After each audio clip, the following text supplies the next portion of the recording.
असा अवतार घेतला पाहिजे. देवाने ठरवलं असा अवतार घेतला पाहिजे की त्या अवतारामध्ये आपण दिसायला तर माणूस दिसलं पाहिजे, पण आपलं देवत्व तर न सुटलं पाहिजे. आपलं देवत्व न सुटता दिसायला माणूस दिसेल असा कुठला तरी अवतार घेतला तर माणसाकरता काम करता येईल. म्हणून परमात्म्याने असायला देव आणि दिसायला माणूस असा अवतार घेतला, त्याला संत म्हणतात.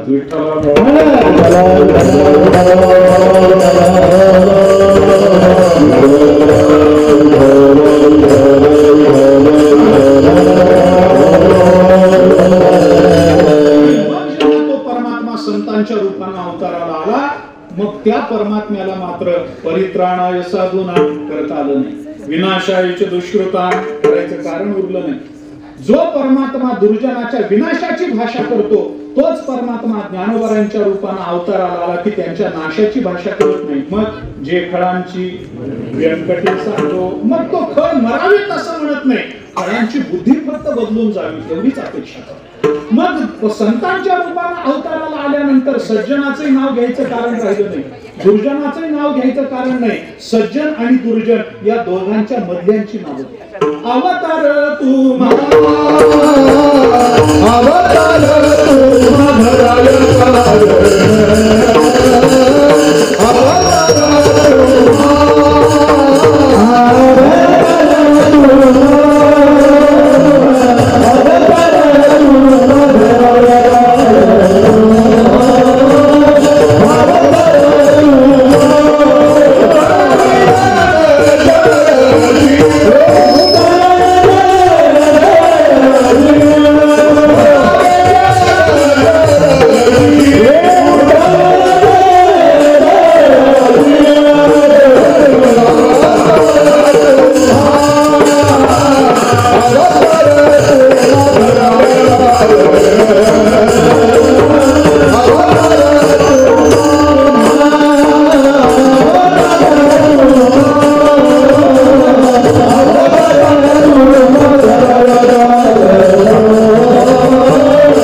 सज्जनाचं नाव घेतलं का दुर्जनाचं घेतलं? परित्राणाय साधूना साधूचं नाव आहे, विनाशाय च दुष्कृता दुष्कृतांचं नाव आहे.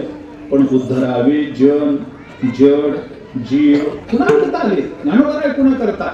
जना करता, जीवा करता, जडा करता ज्ञानोबराय तुकोबरायांचा अवतार झाला महाराज. सज्जना करता आणि दुर्जना करता नाहीये, लक्षात घ्या. सज्जनाचं नाव घेतलं नाही मी. एका वाक्यामध्ये आपल्याला फक्त सांगून जाईल ना, ज्ञानोबरांनी रेड्याच्या मुखातून वेद बोलवला, जीवाचा उद्धार. ज्ञानोबरांनी हरिपाठ सांगितला, जनाचा उद्धार. ज्ञानोबरांनी भिंत चालवली, जगाचा उद्धार. विठ्ठला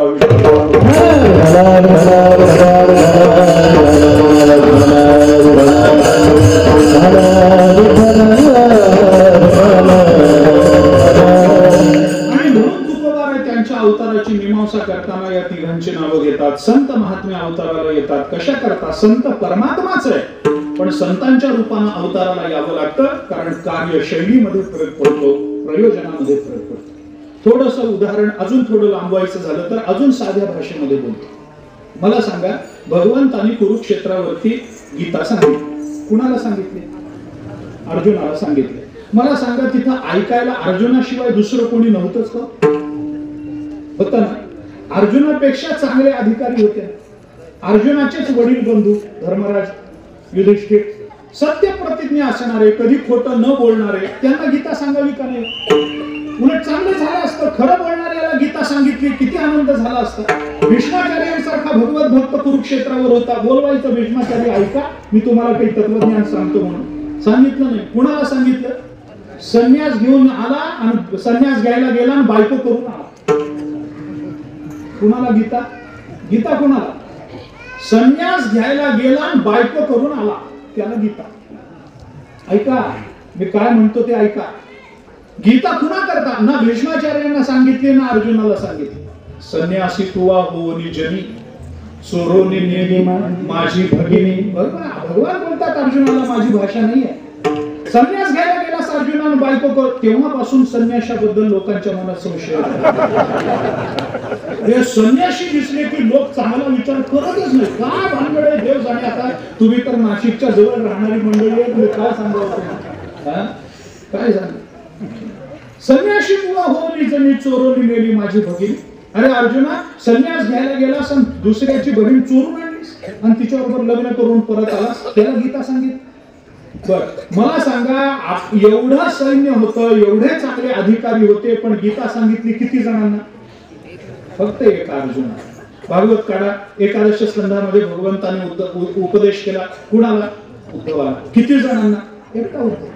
भगवान बोलले एकट्या अर्जुना करता, भगवान बोलले एकट्या उद्धवा करता, पण तेच एकट्या अर्जुना करता भगवान जे बोलले तेच भगवान ज्ञानोबारांच्या रूपाने जेव्हा अवताराला आले तेव्हा ते एकट्या करता मर्यादित ठेवलं, सगळ्यांकरता उघड केलं? सगळ्यांकरता उघड केलं. भगवान बोलले एकट्या अर्जुना करता, पण तोच परमात्मा ज्ञानोबारांच्या रूपाने अवताराला आला, मग एकट्या करता ठेवलं नाही महाराज. एकट्या करता नाही. येण्याचे अबाल सुबोधे ओवियेचे मी प्रबंधे ब्रह्मरस सुस्वादे अक्षरे गुंथिले. ज्ञानोबा तर 18व्या अध्यायामध्ये म्हणतात, बाबा अर्जुनाचे व्याजे गीता प्रकाशुनी श्रीराजे संसारा एवढे थोर ओझे फेडिले जगाचे. महाराज ज्ञानोबारांची भाषा एकट्याबद्दलची नाही. तैसा भगविलास विस्तारू गीतार्थेसी विश्वभरू आनंदाचे आवारू मांडू. जगाबद्दलची भाषा ज्ञानोबा बोलतात. अवघेची त्रैलोक्य आनंदाची. आता नाथ महाराज एकट्याबद्दलची भाषा बोलत नाही. भगवान एकट्या उद्धवा करता बोलले, पण तोच परमात्मा नाथ महाराजांच्या रूपाने अवताराला आला, त्या एकादश स्कंधाला सगळ्या जगाकरता उघड करून दिलं महाराज नाथ महाराज. ऐका नाही, म्हणजे एका वाक्यामध्ये जर बोलायचं झालं, संत आणि परमात्मा स्वरूपाने जरी एक असले तरी त्यांची कार्यशैली वेगळी आहे. काय वेगळी आहे? एका वाक्यामध्ये सांगतो, एकाबद्दल प्रेम वाटलं की जो येतो त्याला देव म्हणा, आणि तुमच्या माझ्याबद्दल प्रेम वाटलं की जे येतात त्यांना संत म्हणा.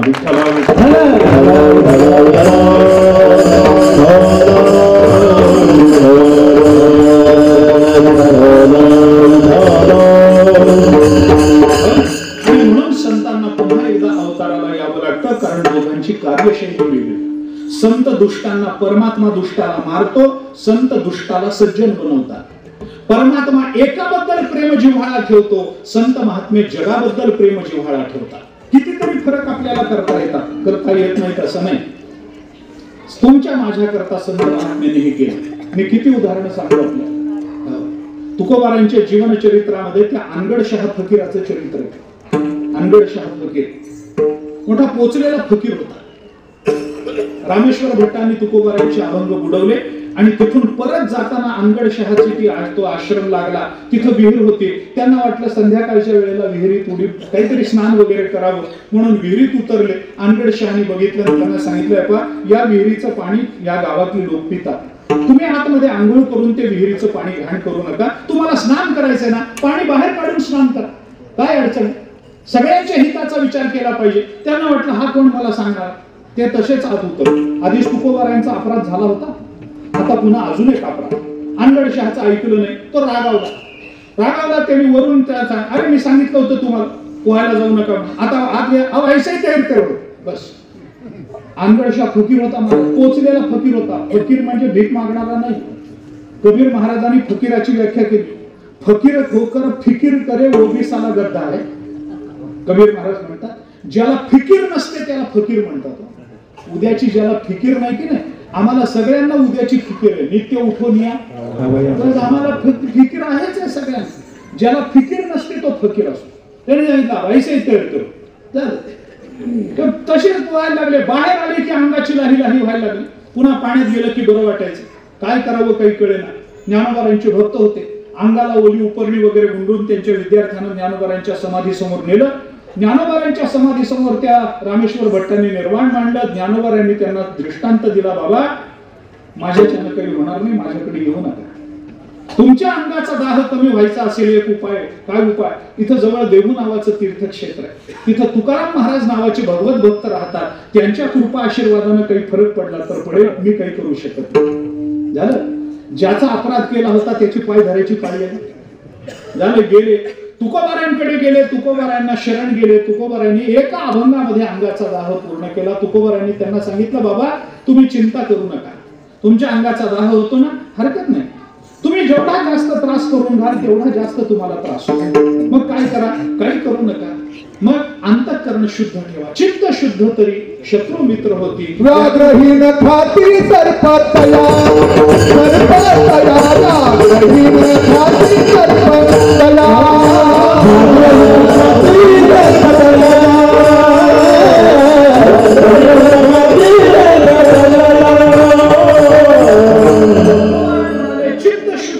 शत्रु मित्र होती. व्याघ्रहीन खाती सर्पतया, विषते अमृत आघात ते हित अकर्तव्य नित होय त्यासी. तुकाराम महाराजांनी त्यांना सांगितलं. एका अभंगामध्ये त्यांचा दाह उतरून गेला. तिथून परत गेले. परत गेल्यानंतर अनगडशहा विचार करायला लागला, मी दिलेल्या शापाचा उतारा आहे कोणाकडे? कोण आहे असा महात्मा मी शाप दिला आणि त्याने उतरवून टाकला? त्यांना कळलं तुकाराम महाराज नावाचे भगवत भक्त आहेत. कोण आहे तुकाराम महाराज? कोण कोण कोण काही माहित नाही. शोध घेतला पाहिजे. अनगडशहाने आपल्या हातातल्या कटोरीला आज्ञा केली, तुकाराम महाराजांच्या हातचं पीठ पडल्याशिवाय भरायचं नाही. भगीरथ होता, पोचलेला होता. गेला भिक्षा मागत. कोणी भिक्षा टाकली, आतच जायला लागली. तुकोबारायांच्या घरासमोर आला. देव गावामध्ये तुकोबारायांची मुलगी आत होती. भिक्षांदेही म्हणल्यानंतर आत आई दळण करत होती. मुठभर पीठ घेतलं त्या मुलीनं, भागीरथीनं, आणि त्याच्या कटोरात टाकल्याबरोबर तो कटोरा असा ओसंडून व्हायला. त्याला वाटलं हेच तुकाराम महाराज. तिलाच वर टांगून झालं. तिने सांगितलं, मी नाही, माझे बाबा. म्हणे मग कोण? कुठे तुझ्या? ते गेले डोंगरावर भजन करायला. ते गेले डोंगरावर. मग शोध घेत घेत आला. तुकोबारायांना शोधून काढलं. नतमस्तक झाला. शरण गेला अनगडशहा फकीर. तुकोबारायांनी त्याच्यावरही कृपा केली आणि मग तुकोबारायांच्या गौरवाचा एक दोहा त्याच्या मुखातून प्रकट झाला. तुकोबारायांचं मी कशा करता सांगतो, संत आणि परमात्मा एक जरी असले तरी कामाची पद्धत जनसामान्यांबद्दलची संतांची असते आणि एका विवक्षित अधिकाऱ्याबद्दलची देवाची असते. याच्याकरता म्हणून बोलतो. त्याने तुकोबारायांचं वर्णन एका दोह्यामध्ये केलं. तो अनगडशहा फकीर तुकोबारायांचं वर्णन करताना असं म्हणतो, तुका तुका राम से दो नाम एक अंग. तुकाराम महाराज आणि रामचंद्र प्रभू यांची जर तुलना करायची झाली तर दो नाम एक अंग. त्यांचं स्वरूप एक आहे, नाव फक्त दोन आहेत. यांचं नाव तुकाराम आणि त्यांचं नाव रामचंद्र. देवाची संतांची तुलना करायची झाली तर एकच असतात, नाव दोन आहेत. तया आम्हा परस्परे बाहेर नामाचीच अंतर. नाव दोन आहेत पण स्वरूप एक आहे. मग फरक कुठं पडतो? त्यांनी फार गोड चिंतन केलं. तुका तुका रामसे. तुकाराम महाराजांची तुलना केली. तुका म्हणजे तुलना केली. कुणाची? तुका म्हणजे तुकाराम महाराजांची. कुणाशी? रामसे, रामचंद्र प्रभूंशी. काय दिसलं? दो नाम एक अंग. नाव दोन आहेत आणि स्वरूप एक आहे. मग फरक कुठे आहे? त्यांनी फरक गोड सांगितला. तुका तुका राम से दो नाम एक अंग, उनका सेतु भंग गया, इनका सेतु अभंग. विठ्ठला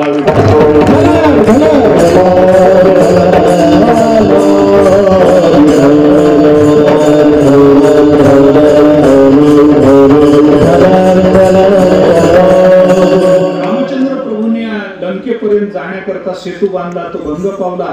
पण तुकाराम महाराजांनी तुमच्या माझ्या कल्याणाचा 4,500 पायऱ्यांचा गाथारूपी जो सेतू उभा केला त्याला मात्र भंग नाही महाराज. इनका सेतू अभंग. दोघांच्या कार्यशैलीमध्ये फरक. संत वेगळे, परमात्मा वेगळा. स्वरूपाने जरी एक असले तरी कामाची पद्धत दोघांची वेगळी आहे. याच्याकरता म्हणून संतांच्या रूपाने पुन्हा परमात्म्याला यावं लागतं. तेच तुकोबाराय आपल्याला सिद्धांत रूपाने सांगतात की बाबा हाच परमात्मा कधी गुरु रूपामध्ये येतो, कधी परमात्मा रूपामध्ये येतो. माझ्या विठोबाचा पैसा प्रेमभाव, आपणची देव होय गुरु, आपणची देव होय, आपणची गुरु होय, ऐसा माझ्या विठोबाचा पैसा प्रेमभाव. अन्वय ऐका. तुकोबाराय त्याचा अन्वय सांगतात. आपणची देव होय, आपणची गुरु होय, ऐसा माझ्या विठोबाचा कैसा प्रेमभाव. आता एक सिद्धांत जाता जाता सांगून जातो. मला जास्त बोलायला वेळ नाही, सगळाच विस्तार करायचं कारण नाही, परंतु एक सिद्धांत जाता जाता बोलून जातो. एक लक्षात ठेवा. आपल्या इच्छेनं ज्या वेळेला आपल्यात परिवर्तन करून घ्यायचं असतं तेव्हा फक्त प्रेमाशिवाय दुसरं कारण उपलब्ध नसतं. विठ्ठला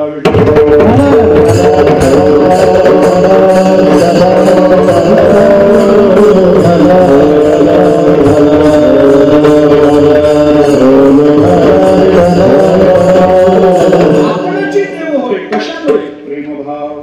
आपणची गुरु होय कशामुळे? प्रेमभाव.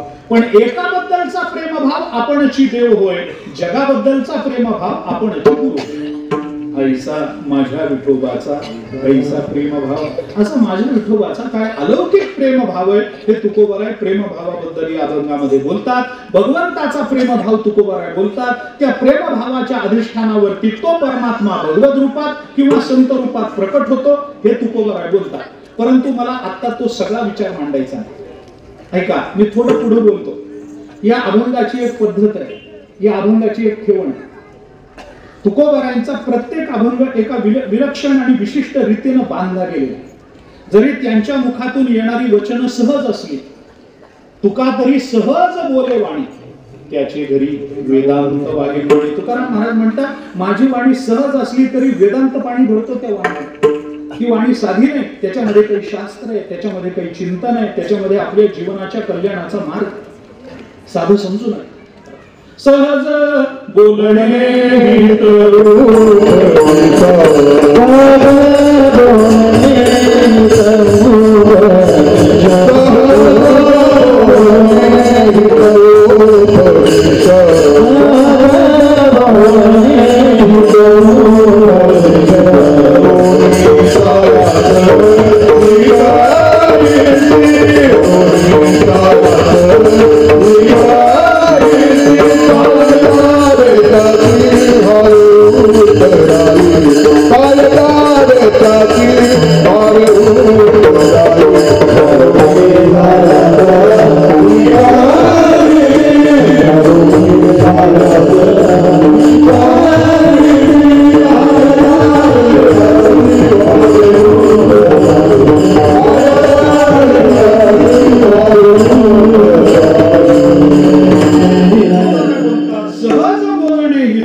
तुकाराम महाराजांचा प्रत्येक अभंग एका विशिष्ट पद्धतीने बांधला गेला.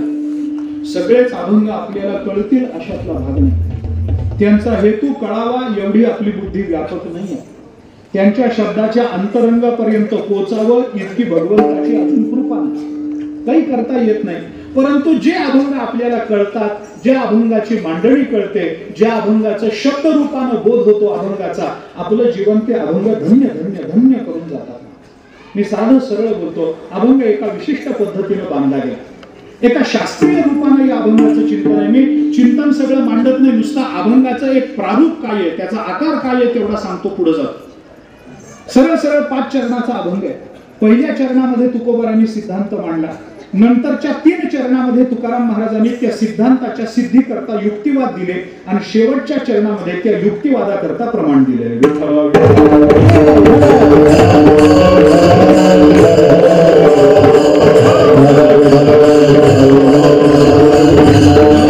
सिद्धांत त्याच्याकरता युक्तिवाद, लक्षण आणि लक्षणानंतर प्रमाण. लक्षण आणि प्रमाण सांगितल्याशिवाय सिद्धांत सिद्ध होत नाही असा वेदांताचा विचार. नाही प्रतिज्ञा मात्रेण वस्तुसिद्धी अपितु लक्षण प्रमाणाभ्याम वस्तुसिद्धी असं त्याचं ते शास्त्रीय वचन आहे. परंतु मला आता त्या शास्त्रामध्ये जास्त अडकायचं नाही. एक सिद्धांत सिद्ध करता मी जेव्हा काहीतरी आपल्याला सांगतो, एखादा विचार एखादं वाक्य मी बोलतो, तेव्हा ते वाक्य सिद्ध करण्याची जबाबदारी ऐकणाऱ्याची का बोलणाऱ्याची? मी तुम्हाला असं सांगतो की अमुक अमुक गोष्ट खोटी आहे, अमुक अमुक गोष्ट खरी आहे असं मी जेव्हा तुम्हाला म्हणतो, तेव्हा ते खरं आहे हे जर तुम्ही मला विचारलं तर मला सिद्ध करता आलं पाहिजे का नाही हे खरं म्हणून? ही जबाबदारी श्रोत्याची नसते. श्रोता कानावर पडेल ते ऐकतो, त्याला काही घेणं नसतं. वक्त्याची जबाबदारी आहे की तो जे बोलेल त्याला सिद्ध करता आलं पाहिजे. आणि एक वाक्य बोलू का क्षमा मागू, एक वाक्य बोलतो मला क्षमा मागू. आपल्याला जे सिद्ध करता येतं तेच बोलावं.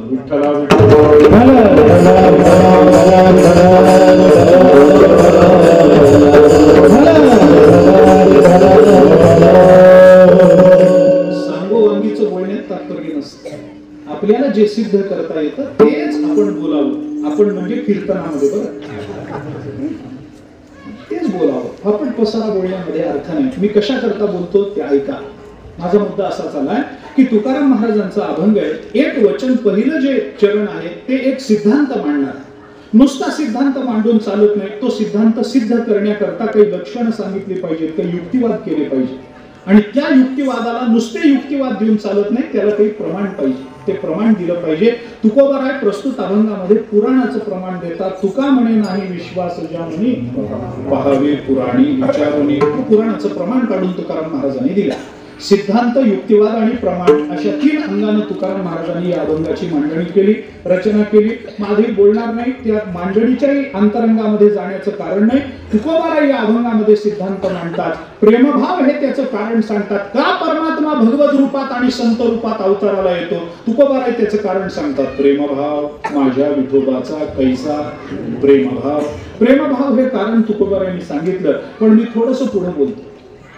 प्रेमभाव हे कारण आहे, गोष्ट खरी.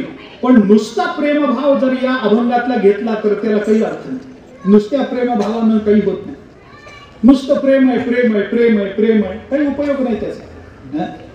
नुसतं माझं फार प्रेम आहे, बायको नवऱ्याला म्हणते माझं तुमच्यावर फार प्रेम आहे, काय उपयोग त्याचा? म्हणजे 10-15 हजारला मरणच की दसरा दिवाळीला जर बायको म्हणाली मला तुम्हाला माझं फार प्रेम आहे, पूर्णाची पोळी करू का, समजावं एखाद्या दागिन्याचं मरण आहे का नाही? असं आहे का नाही? मग प्रेम नाही का? प्रेमभाव या शब्दाला काय अर्थ आहे? नुसता प्रेमभाव घेऊन चालणार काय? नुसता भाव घेऊन काय फरक पडणार आहे अंतरंगात सांग. एका माणसाने कीर्तनामध्ये ऐकलं, भाव ठेवावा सगळं खरं, एक भाव चित्ती न लगे काही युक्ती. बाबा बस दुसरं काही लागत नाही, काही न लगे एक भावाची कारण. बस तुका म्हणे आणि विठोबाची, अरे काही लागत नाही, एक भाव ठेवला की सगळं मिळतं. गोष्ट खरीच आहे, काय खोटे. घरी गेला, कीर्तन झाल्यावर घरी गेला, बायकोला सांगितलं भूक लागली, वाढ काहीतरी. बायको म्हणाली करते, करून वाढते, पण घरात तांदूळाचा दाणा नाही. काय करून वाढू तुम्हाला? आधी काहीतरी आणून द्या, तांदूळ आणून द्या, कणिक आणून द्या, काही पीठ आणून द्या, तर तुम्हाला भाकरी पोळी करून घालते मी. तो म्हणाला अगं मी आता कीर्तनामध्ये ऐकलंय भाव ठेवला की सगळं मिळतं. तू फक्त भाव ठेव. आपल्या घरामध्ये तांदूळ नाही ना, तू घरात तांदूळ आहे एवढा भाव ठेव, सगळं होतं. घरी तांदूळ आपसूक चालत येते. ती हुशार होती, ती कीर्तन ऐकणारी होती, ती काही साधी नव्हती, ती कीर्तनावरून चालू होती. ती म्हणाली अहो मग भावच ठेवायचा असेल तर तांदूळाचा ठेवण्यापेक्षा माझं पोट भरलं एवढा भाव ठेवा ना, सगळी स्पीड असणार. नुसत्या प्रेमभावाने काय भागणार आहे महाराज? माझ्या विठोबाचा कैसा प्रेमभाव. म्हणून प्रेमभाव या शब्दाची या अभंगातली जी किंमत आहे ना, ती प्रेमभाव या शब्दाने कळत नाही. प्रेमभावाबरोबर आणखीन एक शब्द या चरणामध्ये येतो, त्या चरणाच्या अनुषंगाने प्रेमभावाची किंमत आपल्याला कळते. कोणता शब्द सांगून जातो? कोणता शब्द? माझ्या विठोबाचा कैसा प्रेमभाव. पुढं बस बस थांबा, आपणची. बस आपणची शब्द प्रेमभावाला जोडला म्हणून प्रेमभावाची उंची वाढली. आपणची शब्दानच प्रेमभावाचं मूल्य कळतं, नाहीतर प्रेमभाव शब्दाला वजन नाही महाराज. का नाही? कारण सिद्धांत सांगतो जिथं खरा प्रेमभाव आहे तिथं सगळं आपणची करावं वाटतं. जिथं आपणची मनुष्य करतो तिथंच खरा प्रेमभाव हे कळतं. नाहीतर प्रेमभाव नुसती बोलायचीच गोष्ट. माझं फार प्रेम आहे, फळीवरचा स्टोव काढून द्या. माझं फार प्रेम आहे, त्याच्या पेटवा. माझं फार प्रेम आहे तुमच्यावर, चहाचा अदन ठेवा. माझं तुमच्यावर फार प्रेम आहे, त्याच्यामध्ये साखर टाका. माझं तुमच्यावर फार प्रेम आहे, त्याच्यावर चहाची पत्ती टाका.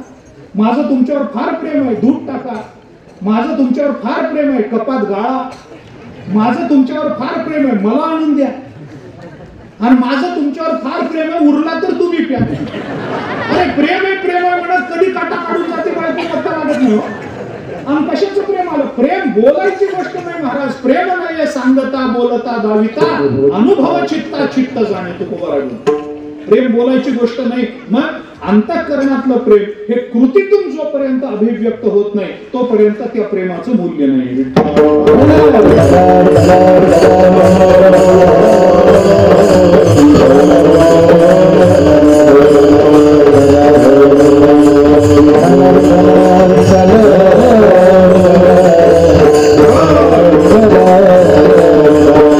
या दृष्टीने जर विचार केला तर प्रेमभाव आपणची, जिथं खरा प्रेमभाव असतो तिथं सगळं आपणची करावं वाटतं. उदाहरण देऊ साधं. घरामध्ये मूल पाळण्यामध्ये झोपलेलं असतं. नवरा कामावर गेला, बाकीची मुलं शाळेत गेली, घरात दुसरं तिसरं कोणी नाही, आई स्वयंपाक घरामध्ये काम करते. तेवढ्यात ते मूल जाग होतं. आई जवळ नाही म्हटलं की रडायला लागतं. मुलाचा आवाज कानावर पडल्याबरोबर आई काय करते? आई काय करते? रस्त्यावरून जाणाऱ्या बाईला सांगते काय, बघ ग माझ्या मुलाला काय झालं. दुसऱ्या कोणत्या बाईला सांगते का? नंदेला सांगते का? जावेला सांगते का? इतर कोणाला सांगते का? नाही. मुलाचं रडणं कानावर पडल्याबरोबर हातातलं सगळं काम सोडते आणि आपणची. का आपणची जाते? कारण खरा प्रेमभाव आहे म्हणून. मुलाबद्दल मातेच्या अंतःकरणामध्ये खरा प्रेमभाव आहे म्हणून आपणची धावत जाते की दुसऱ्याला सांगत नाही. तसा परमात्म्याचा प्रेमभाव आहे म्हणून आपणची देव होय, आपणची गुरु होय, तोच परमात्मा. उदाहरण पुष्कळ आहे. परमात्म्याला आपणची करावं वाटतं सर. किती उदाहरणं, जास्त कथा सांगण्यात लांब वेळ घेत नाही मी आपला. म्हणून आपणची प्रेमभाव या दोन्ही शब्दाचं वजन कळावं, आपणची या शब्दाचं महत्व कळावं. अभंग सरळ सरळ सोडून देतो आणि नंतर माझ्या चिंतनाकडे लवकर प्रवृत्त होतो. ऐका, तर जास्त बोलणारच नाही, वेळेच्या मर्यादेत सोडणार. कितीला सोडायचं? 7:30ला सुरू झालं, 9:30ला सोडायचं ना. हा, उदवून घेतलं म्हणजे बरं असं. ऐका, हातात घड्याळ नाही, सांगत चला वेळ. तर काय सांगत होतो? आपणची म्हणून अभंग सोडून देतो. सोडून देतो म्हणजे काय, मी फार मोठा तज्ञ अशातला भाग नाही, मला जे कळलं तेवढं सांगतो. म्हणून या अभंगातल्या प्रत्येक क्रियापदाला आपणची शब्द जोडला की प्रेमभाव या शब्दाचं महत्व कळतं. ऐका, मी सरळ सांगतो आपल्याला, प्रत्येक क्रियापदाला आपणची शब्द जोडला की प्रेमभावाचं महत्व कळतं. सोडून देतो. पढिये देहभाव पुरवी वासना, पढिये देहभाव वासना आपणची पुरवी, अंती ते आपणापाशी आपणची न्यावे, मागे पुढे सांभाळीत आपणची उभा राहे, आलिया आघात आपणची निवारावे, योगक्षेम त्यांचे जडभारी आपणची जाणे, आणि करी धरोनिया आपणची वाट द्यावी. म्हणून प्रेमभाव आहे हे मान्य करावं लागतं. विठ्ठला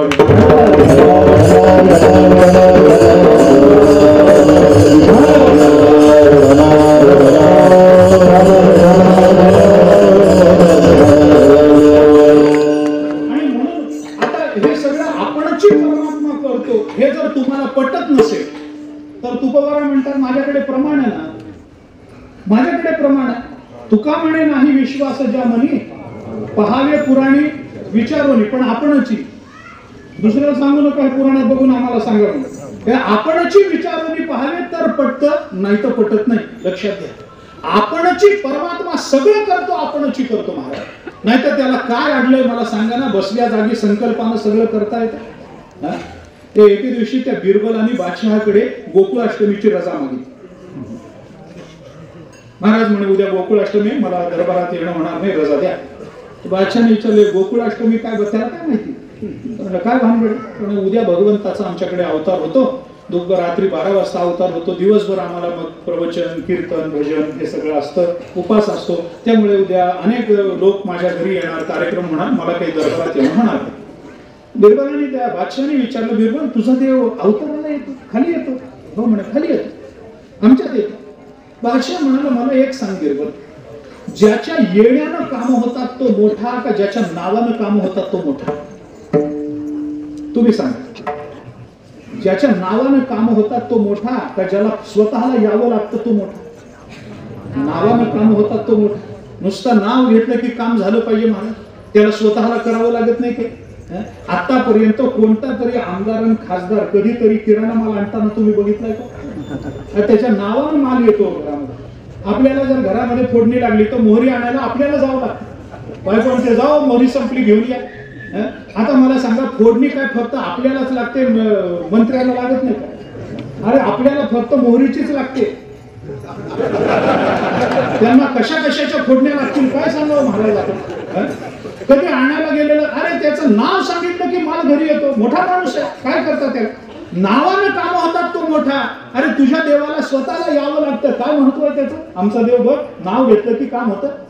कशाला असल्या धर्मामध्ये? बिरबल म्हणाला, आता माझ्याकडे वेळ नाही, मला तुमच्या बरोबर वाद करायला आणि भांडण करायला वेळ नाही, मला रजा देता का नाही ते सांगा.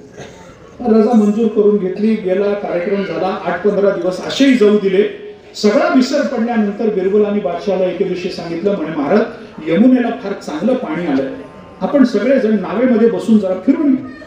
तुमचा परिवार आमचा परिवार सगळे जाऊ नावेमध्ये बसून फिरून येऊ, चांगली गोष्ट. बादशाह म्हणाला हरकत नाही.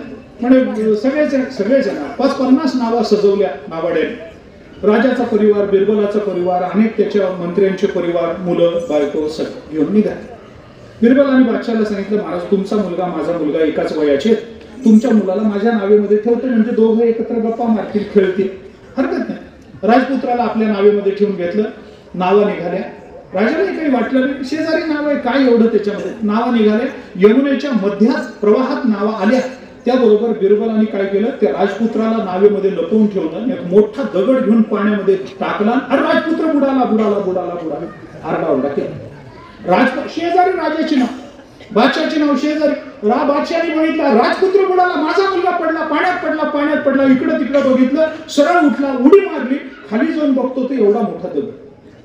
वर आला, रागावला, बिरबल तुला काही कळतं का नाही, काही अक्कल आहे का? अरे मी राजा आहे, माझी थट्टा करतात अशी. माझ्या काळजाचा ठोका चुकला, मुलगा पाण्यात पडला म्हणल्याबरोबर अरे मेला असता काय झालं असतं तर राज्याला वारस कोण? हे काय पद्धत आहे थट्टा करायची? एवढा मोठा प्रधान पदावर गेलास आणि अजूनही सामान्य थट्टा करतोस, हे काम आहे का तुझं? तो म्हणाला महाराज गंमत केली, चुकून झालं, राहू द्या. काय एवढं राहू द्या म्हणजे काय, मला काही झालं असतं तर?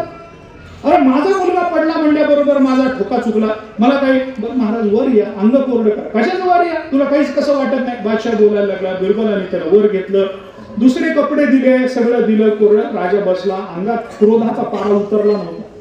ही काय पद्धत आहे का? ही काय अशी काय थट्टा करायची असते का? अमुक आहे का तमुक आहे का?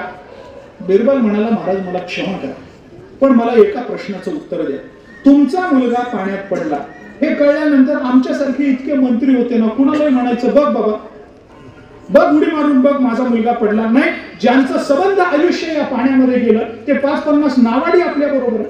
कुणालाही म्हणायचं बघा रे माझा मुलगा पाण्यामध्ये पडला, जरा बाहेर काढून द्या. त्याने पटकन काढून दिला असता. तुम्हाला उडी मारायचं काय कारण? बादशाह म्हणाला अरे माझा मुलगा पडला हे कळल्यावर मला काही सांगायचं सुचलंच नाही, मीच उडी मारली. बिरबल म्हणाला आमच्या देवाचं असंच आहे, म्हणून त्याला यावं. आमच्या देवाचं असंच आहे, माझ्या भक्ताला अडचण पडली म्हणल्यानंतर परमात्मा नाव सांगून काम करून घेत नाही, आपणची खाली येतो. विठ्ठला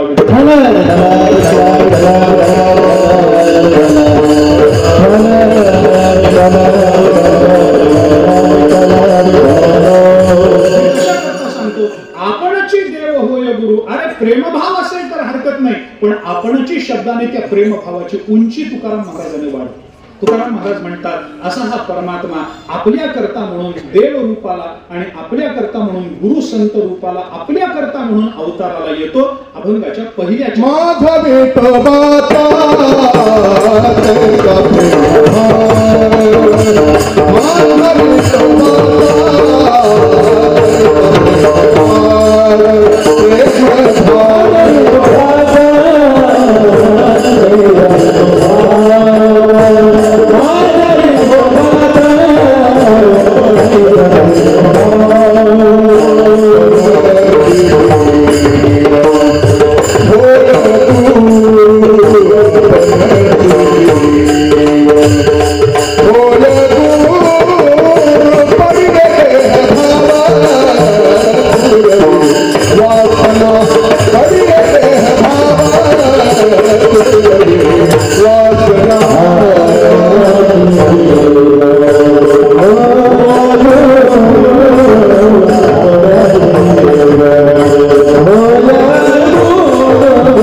माझा विठोबाचा कैसा प्रेमभाव आपणची देव होय गुरु माझ्या विठोबाचा. आणखीन एका अंगाने या अभंगाचा विचार करणं शक्य आहे. सगळाच विचार नाही, पण थोडासा विचार बोलून जातो. अभंगामध्ये तुकाराम महाराजांनी मला सगळाच विचार करायला सवड नाही, तेवढा वेळही माझ्या 5च्या 5 चरण सोडवणं तेवढा वेळ माझ्या हातामध्ये नाही आहे. त्यामुळे एका चरणाचाही सगळा विचार करण्या एवढा वेळ माझ्याकडे, त्यामुळे मला सगळंच बोलायचं नाही, थोडं बोलायचं आहे, फार बोलत नाही. अभंगाचा पहिला शब्द तेवढाच बोलतो. पहिला शब्द कोणता? माझ्या. बस तेवढंच सांगतो. माझ्या एवढाच माझ्या कीर्तनाचा विषय, एवढंच बोलायचं. माझ्या काय आहे ऐका. माझं कुणाला म्हणावं याचं दिग्दर्शन या अभंगामध्ये तुकोबा आहे. माणसाच्या जीवनामध्ये आज जे काही दुःख येतं त्यातलं बहुतांश दुःखाचं कारण शोधायचा जर आपण प्रयत्न केला तर त्याचं एकच कारण आपल्या हाताला लागतं, ते म्हणजे नको त्या माणसाला माझं म्हणण्यामुळे ही सगळी दुःख आपल्याला मिळतात. माणसाच्या जीवनातल्या बहुतांश दुःखाचं कारण जर काही असेल तर माझं म्हणण्याची आपली आलंबनं चुकली आहेत महाराज. नको त्याला माझं म्हणण्यात आमचं आयुष्य गेलं. घर माझं, शेती माझी, बैल माझा, मुलगा माझा, बायको माझी, अमुक माझं, तमुक माझं, हे करण्यामध्ये आयुष्य गेलं. त्याच्यानं आम्ही दुःखी झालो, नाहीतर आम्ही दुःखी नव्हतो. मुक्त होता परी बळे झाला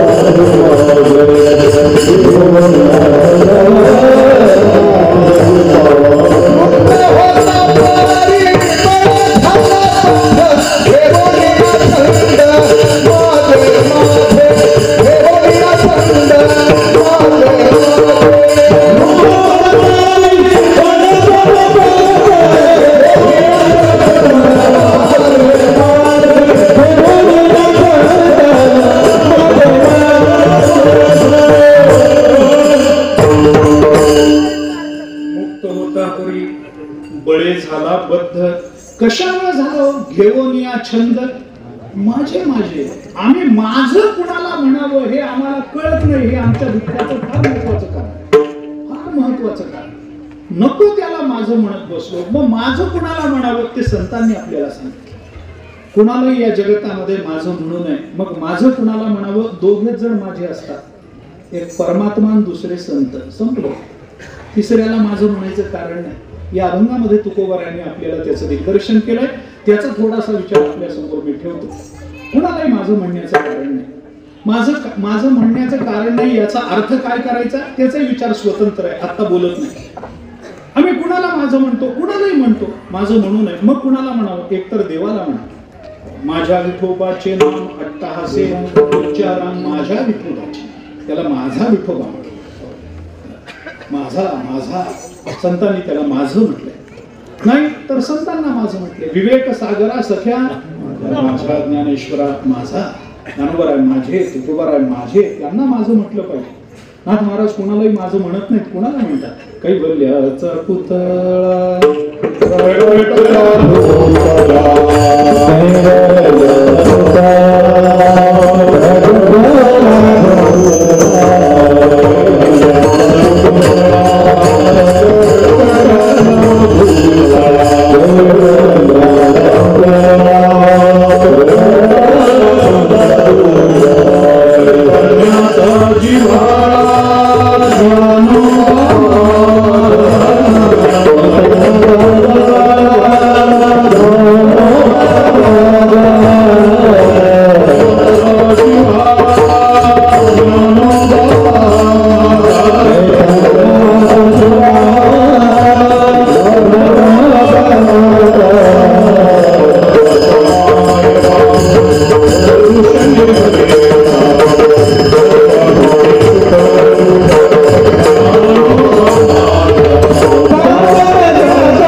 हे ज्ञानोबारायांना म्हणावं, तुकोबारायांना म्हणावं, नाही तर परमात्म्याला म्हणावं. महाराज इतरांना म्हणण्याचं कारण नाही. माझं कुणाला म्हणावं याचं दिग्दर्शन तुकाराम महाराजांनी केलंय. थोडासा विचार या संबंधामध्ये बोलतो. ऐका, थोडं व्याकरण सांगतो. मला कल्पना ही व्याकरणाची वेळ नाही, रात्र झालेली आहे. व्याकरण शिकरणाची असू शकते, व्याकरणाची नाही. पण ऐकून तरी ठेवा, कानावर तरी पडू द्या नुसतं. ऐका काय आहे, माझं ही षष्ठी विभक्ती आहे.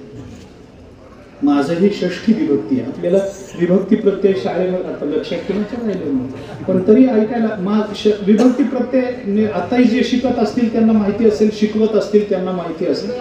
षष्ठी विभक्ती आहे. षष्ठी ही माझं ही षष्ठी विभक्ती आहे. आणि व्याकरणाचा नियम असा, मी बोलतो पुढे उदाहरणानं सांगतो आपल्याला. व्याकरणाचा नियम असा आहे, विभक्ती प्रत्ययाचा अर्थ करत असताना ती विभक्ती ज्या पदाला लागली त्या पदावरून प्रत्ययाचे अर्थ करायचे असतात. ऐका, मी उदाहरणानं सांगतो आपल्याला. माझं काय असतं, षष्ठी विभक्तीचे प्रत्यय माहिती आहेत का? चा ची चे चे. कोण बोललं बरोबर? चा ची चे हे मराठीत बरं का, मराठीत दोनच वचन आहेत, एक वचन आणि एक वचन. संस्कृतामध्ये 3 वचन आहेत, एक वचन, द्विवचन आणि बहुवचन. पण मराठीत आपण अभंग मराठीत, कीर्तन मराठीत चाललं, मराठी अर्थानं चाललं. चा ची चे हे मीच आहे असं कोणी म्हणत नाही. शेत कोणाचं आहे? मीच आहे असं म्हणतं का? माझं आहे म्हणतं. माझं ही षष्ठी विभक्ती आहे. आणि विभक्ती प्रत्ययाचे अर्थ करताना ती विभक्ती ज्या पदाला लागली त्या पदाच्या अर्थावरून प्रत्ययाचे अर्थ करा, हा जो नियम आहे. माझं याचा अर्थ करायचा असेल तर माझं ही जर षष्ठी असेल तर त्याची प्रथमा काय असेल? मी. प्रथम पुरुषी एकवचनी पद काय होईल? मी शब्द लागला म्हणून माझं असं झालं, बरोबर की? मीच म्हणजे माझं असं झालं की नाही? मग पहिला त्याला प्रथम पुरुषी एकवचनी पद काय येईल? मी. म्हणजे माझं कोण हे ठरवायचं असेल तर पहिल्यांदा मी कोण हे ठरवणं आवश्यक आहे.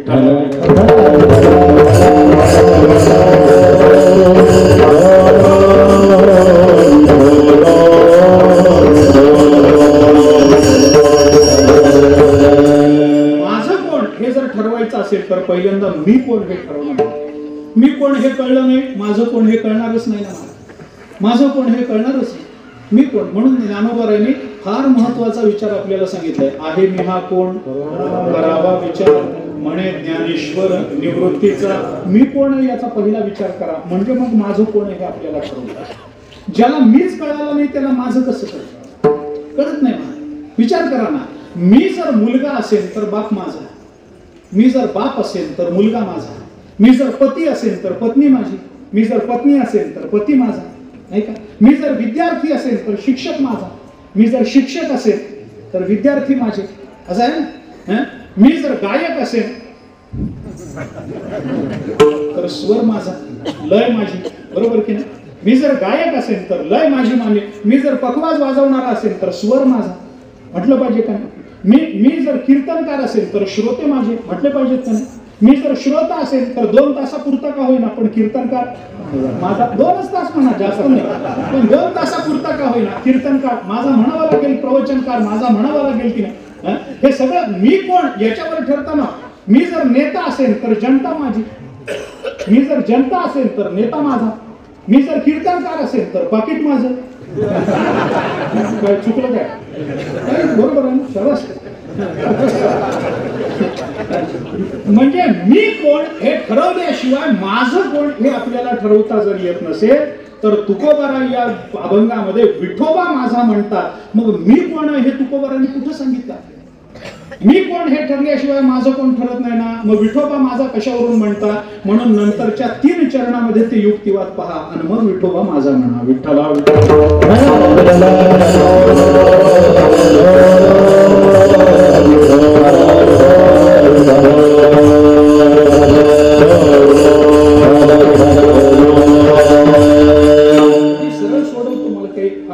नाही, सरळ सरळ सांगत जातो. नंतरच्या 3 चरणामध्ये तुकोबारायांनी मीची जाणीव करून दिली आणि त्या मीच्या जाणीवेतून तुकोबाराय विठोबा माझा असं म्हणतात. मी सरळ सांगतो. पढिये देहभाव पुरवी वासना, ज्याच्या वासना दुसऱ्यांकडून पुरवून घ्याव्या लागतात असा अतृप्त मी. अंती ते आपणापाशी न्यावे, ज्याला स्वतःला अंततोगत्वा व्यापकत्वामध्ये विलीन करावं लागतं असा परिच्छिन्न मी आहे. मागे पुढे उभा राहे सांभाळीत आलिया आघात निवारावे, ज्याच्यावर संकट आलं तर दुसऱ्याला त्याचं संरक्षण करावं लागतं असा कुठेतरी अपूर्ण राहिलेला आणि दुर्बल झालेला तो मी आहे. योगक्षेम त्यांचे जाणे जडभारी, ज्याचा योगक्षेम दुसऱ्याला पूर्ण करून द्यावा लागतो असा अपूर्ण आणि उपाशी तो मी आहे. आणि वाट दावी करी धरून या, आणि ज्याच्या हाताला धरून रस्त्याला लावावं लागतं असा रस्ता चुकलेला मी आहे. म्हणून विठोबा माझा आहे. विठ्ठला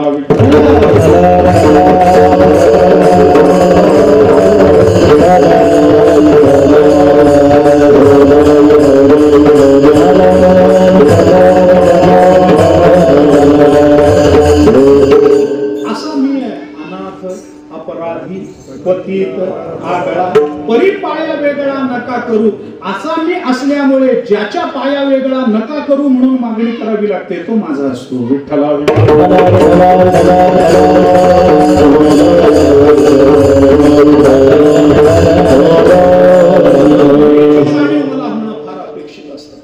मी कोण हे मला कळलं पाहिजे. नंतरच्या 3 चरणामध्ये तुकाराम महाराज अशा परिच्छिन्न मीची जाणीव करून देतात. मी तवानाथ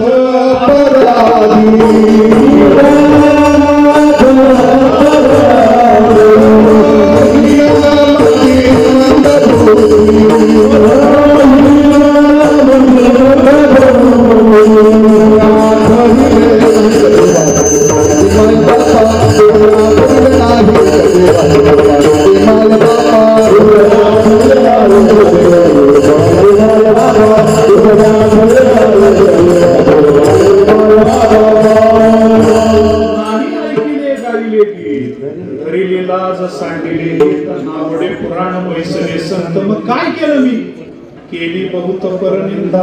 मी कोण याचं चिंतन तुकोबाराय करतात. आणि असा मी असल्यामुळे मला तारणारा दुसरा कोणीच असू शकत नाही. म्हणून माझ्या विठोबाला माझं म्हणावं हा एक विचार झाला. दुसरं एक चिंतन त्याच्या बरोबरीनं सांगतो. विचार करून पहा. माझं ही षष्ठी विभक्ती आहे. गोष्ट खरी आहे. प्रत्येक विभक्ती प्रत्ययाचा हेतू दिला व्याकरणाने. पंचमी कशा करता, चतुर्थी कशा करता, द्वितीया कशा करता, सप्तमी अष्टमी कशा करता. तसं षष्ठी विभक्ती ही संबंध दाखवणारी विभक्ती. संबंध दाखवणार. षष्ठी विभक्ती आली की संबंध आला. हा माझा आहे असं म्हटलं की कोण, मग भाऊ आहे, अमुक आहे, तमुक आहे, हे आहे, ते आहे, काहीतरी संबंध तुम्हाला सांगावे लागतात. षष्ठी विभक्ती संबंध दाखवत असते. संबंध 2 प्रकारचे. ऐका, एक सामान्य संबंध आणि दुसरा विशेष संबंध. ओके, सामान्य चिंतन आहे, काही फार नाही, उदाहरणानं सांगतो मी आपल्याला.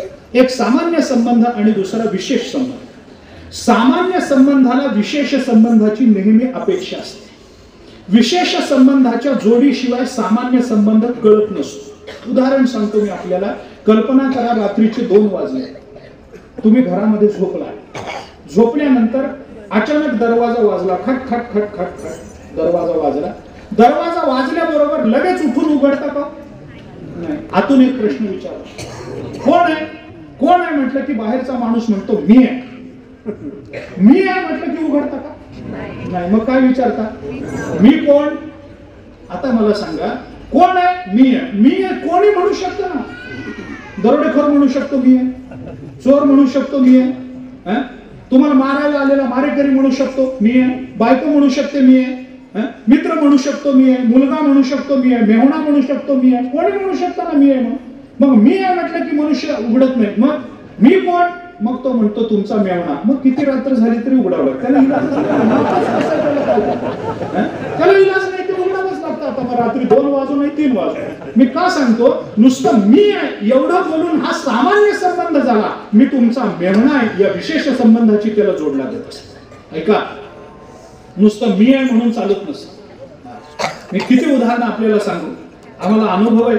वारीमध्ये वाळवंटात कीर्तन असतात. कार्तिक वारी वाळवंटामध्ये कीर्तन असतात. आमच्या कीर्तनाला खूप गर्दी. आता आमच्याच असते असं नाही, सगळे आता वारीचे दिवस आहेत.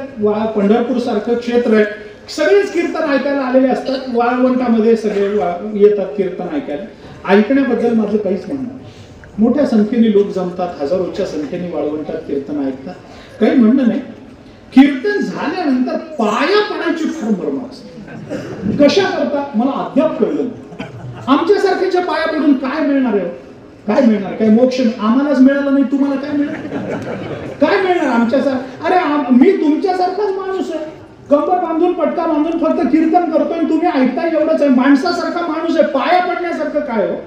काय आमच्यासारखे मी तुम्हाला पाया पडण्याची स्थानं सांगतो ना, तिथं जाऊन पाया जा ना, आळंदीला जा, देहूला जा, पैठणला जा, तेरला जा, पंढरपूरला जा, ही पाया पडायची ठिकाण आहेत. नाही जाणं होत, घरामध्ये ज्ञानेश्वरी आहे, घरामध्ये गाथा, पाया पडायची स्थान आहेत. ती आमच्यासारख्याच्या पाया पडून काय मिळणार? माणसाच्या पाया पडून काही मोक्ष मिळतो काय? कशा करता ती धडपड असते मला कळत नाही, पण असते एवढी गोष्ट खरी, असते एवढी गोष्ट ती पाया पडायला. मी काही कुणाच्या श्रद्धेला नावं ठेवत नाही, कुणाच्या श्रद्धेचा अपमान करायचं काही मला स्वातंत्र्य नाही आणि मी ते घेऊही इच्छित नाही. ज्याची त्याची श्रद्धा जिथं असेल तशी असेल. लोक पाया पडतात, सांगतात महाराज 2 तास तुमचं ऐकलं, डोक्यात ठेवलं, तुमचं तुम्हाला, आम्ही चाललो. पाया पडतात लोक, त्याला पण काय करणार? काही मला काही कुणाचा अपमान करायचा नाही, काही साधा विचार आहे. पाया पडतात काय निघालं की मध्ये येतात, आडवे येतात, हात घालतात. काही काही लोकांना जाणाऱ्या महाराजाच्या पायात हात घालून त्याला तोंडावर उलट पाडल्याशिवाय वारीचं पुण्यच मिळत नाही. त्यांना वारी झाल्यासारखंच वाटत नाही. 4दा महाराज तरी तोंड कशी पडावी, मग याला वाटतं चला काही कृपा झाली बा. कशा करतात पण पडतात. ठीक आहे, पडेनात का, मला त्यालाही काही विरोध नाही, चला ठीक आहे बाबा, काही नाही. बर पाया पडतात आणि एवढ्या गर्दीत विचारतात महाराज ओळखलं काय, ओळखलं का? आता आपणही गडबडीतच असतो, कुठेतरी जायचं असतं, गर्दी झालेली असते, पटकन निघायचं असतं, गडबडीत हा ओळखलं ओळखलं, जय हरी जय हरी. तो लगेच विचारतो कोण आहे सांगा. एवढी परीक्षा. एखादा वृत्तीप्रवाहातला प्रमेय विचारलं तर पटकन सांगता येईल. हे कसं सांगायचं, कसं सांगायचं सांगा ना, कोण आहे सांगा बरं कोण. आता कोण, कोणाला माहिती कोण आहे? रोज वेगळीकडे फिरावं लागतं, वेगळ्या रोज हजारो लोकांना भेटावं लागतं, रोज नवीन चेहरे आमच्या समोर येतात, रोज नवीन गाव असतं. अभंग जरी एकच असला तरी गाव नवीन असतं, अभंग एक असलं पण गाव नवीन असतं.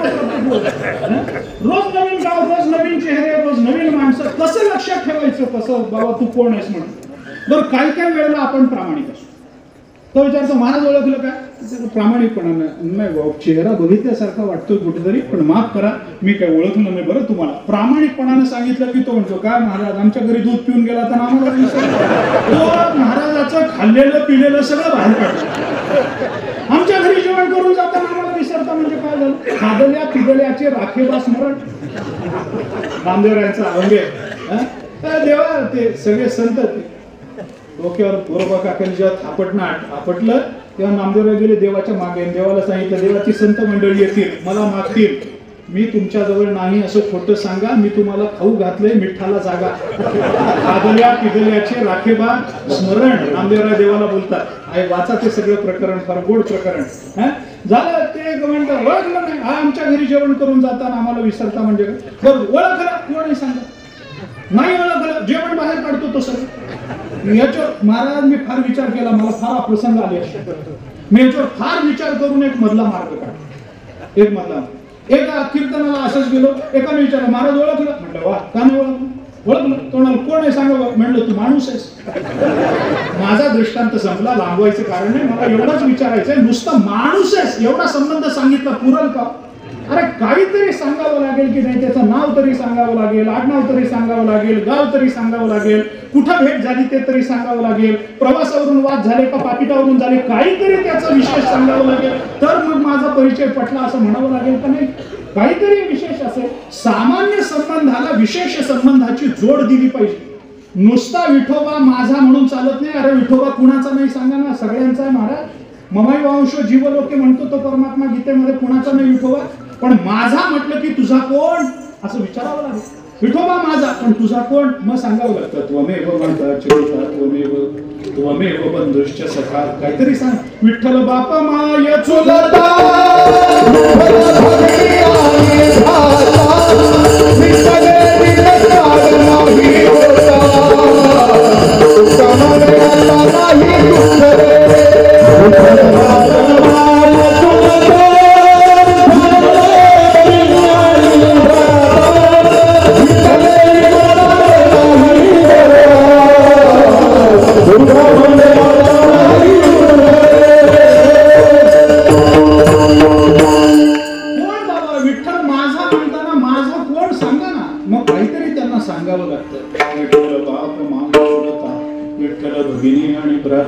विठ्ठले विण चाड नाही होता, तुका म्हणे आता नाही दुसरे, कृष्ण माझी माता कृष्ण माझा पिता, काहीतरी विशेष सांगावं लागतं.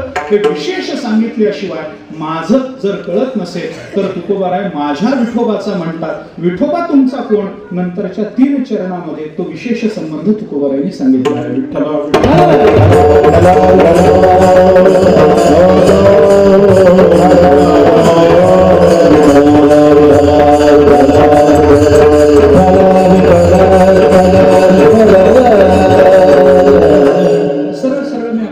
चरणाचा विचार सांगून जातो. तुकोबाराय म्हणतात, पडिये देह भाव पुरवी वासना, माझ्या सगळ्या वासना मी न सांगता पूर्ण करणारा, असा तृप्त करणारा तो विठोबा माझा. अंतिते आपण पाशिन्यावे, शेवटी आपल्याला माझ्या स्वतःच्या स्वरूपामध्ये सामावून घेणारा व्यापक विठोबा माझा. मागे पुढे उभा राही सांभाळीत आलिया अघात निवारावे, माझ्या मागे पुढे वर खाली कुठेही मला संकट आलं तर सर्व संकटातून सांभाळून घेणारा, असा तारक असणारा तो विठोबा माझा. योगक्षेम त्यांचे जाणे जड भारी, त्या माझा योगक्षेम, माझं सगळं, माझं योग आणि क्षेम दोन्ही चालवणारा, असा तृप्त करणारा, पोषितो जगासी इतराची, असा पोषण करणारा असा विठोबा माझा.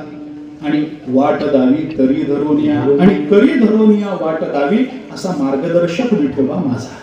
म्हणून या सगळ्याला तुकाराम महाराजांनी माझा शब्द जोडला, माझ्या विठोबाचा. कारण का? तो मला हाताला धरून रस्त्याला लावतो. जगामध्ये 3 लोक आहेत महाराज, 3 प्रकारचा वर्ग आहे. एक वर्ग असा आहे तो वाट निर्माण करतो, एक वर्ग वाट दाखवतो, आणि एक वर्ग वाट लावतो. ऐका, 3 प्रकारचे लोक आहेत या जगतामध्ये.